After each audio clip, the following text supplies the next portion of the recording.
Hari ni Kak Fi akan share kepada korang bagaimana korang nak beli barang di Shopee dengan cara memobilkan dia. Senang saja, masuk dalam phone masing-masing, korang pilih saja perkataan Shopee. Kemudian dia akan masuk macam ni guys. Okey. Kemudian dia akan masuk ruangan Shopee kat sini. Okey, suka Kak Fi peringatkan lagi sekali, jangan mobilkan tempat yang bervideo guys. Ataupun di live ataupun video affiliate. Video affiliate ni macam mana Kak Fi? Korang nampak tak? Gambar yang sedang bergerak-bergerak tu dia ada perkataan S dekat button 6.3K tu. Dekat sini korang tak boleh. Ataupun Shopee video ataupun Shopee live. Nampak tak Shopee video atau Shopee live kat atas tu korang tak boleh beli kat sini. Korang tekan saja di button mall dekat bawah ni guys. Tekan saja button mall dan korang buat pencarian dekat atas sekali tu.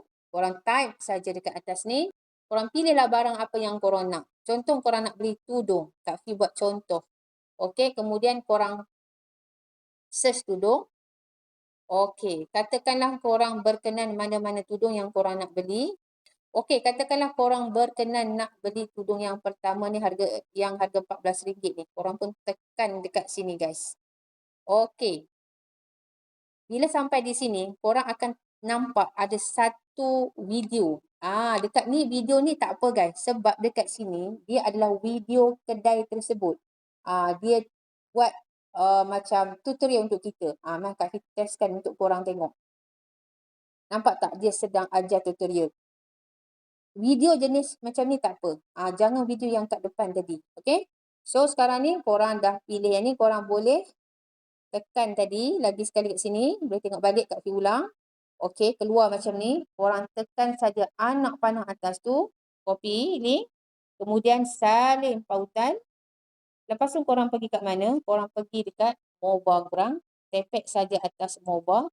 Okay. Dapat bacaan 0.89 sen untuk tudung ini. Okey. Jadi, apa yang perlu korang buat adalah korang terus saja beli di Shopee. Okey, teruskan pembelian macam biasa. Okey, tunggu dulu dia keluar paparan. Okey, korang beli di voucher. Alright, kemudian korang pilihlah warna yang mana korang nak. Okey. Kemudian korang beli sekarang. Alright, bila beli sekarang, okey, korang boleh buat bayaran seperti biasa. Kalau korang tanya metod bayaran macam mana, terserahlah. Itu korang punya cara pilihan. COD ke, 9 letter ke dan sebagainya. Okey. Dan korang buat pesanan. Setelah korang dah membuat pesanan, korang pergi cek balik dekat mobile masing-masing. Dekat sini. Okey. Akan keluar macam ni. Pertama kali kita buat order, dia akan masuk dalam sistem macam ni. Pesanan sedang dijaki. Maksudnya, dalam masa 48 jam.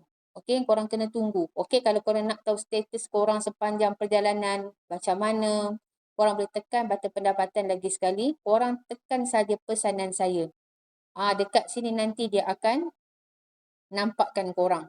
Okey, satu lagi, korang boleh check juga dekat button saya. Korang tekan pada record activity guys.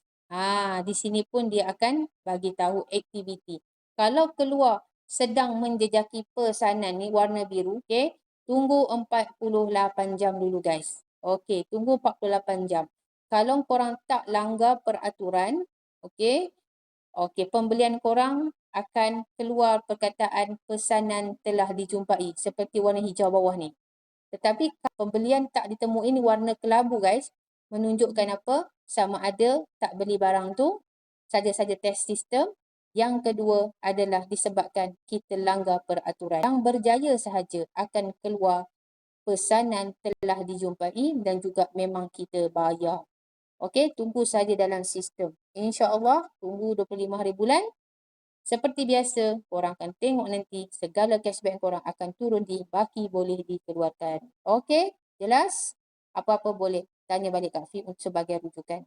Terima kasih.